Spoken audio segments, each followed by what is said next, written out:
Il faut que je vous trouve 3 chiffres fous à retenir sur la SRK 921. J'en ai à peu près 57, on va essayer de garder les plus importants. Alors, le premier chiffre dont il faut un petit peu comme ça se rappeler, c'est 128. C'est le nombre de canassons qui se cachent à l'intérieur du 4 cylindres de 920 cc de ce monstre, moteur qui est dérivé d'ailleurs de celui la Brutal 921, ce qui n'est pas une mauvaise école. Je sais pas si vous avez le souvenir, mais c'est un véritable monstre en termes de sensations. Et d'ailleurs, je vous le dis tout de suite, je n'ai jamais eu ce genre de feeling sur un moteur. Dans cette catégorie des roadsters mid-size premium, c'est brutal, c'est viscéral, c'est rempli en bas, c'est ultra rageur en haut, avec une sonorité qui n'a juste pas besoin de changer l'échappement.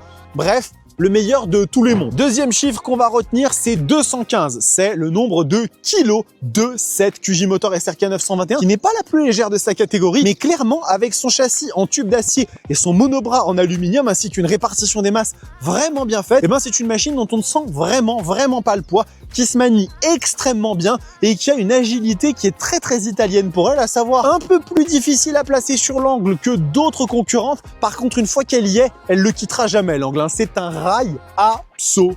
Et enfin, pour finir, le dernier chiffre qu'on va retenir, c'est 10 399, à savoir le nombre d'euros qu'il faut dépenser sur cette machine pour l'acquérir. Et croyez-moi qu'à ce prix-là, vous ne trouverez rien de mieux. Une Street Triple 765 RS coûte au bas mot 3000 € de plus. Une 990 du car avec le Tech Pack comptait presque le double encore. Et sur cette machine, on a vraiment un prix qui est ultra attractif. Je vous invite à aller la découvrir en concession QJ Motor parce que vous risquez très fort de signer un chèque. Et croyez-moi, vous ne le regretterez pas.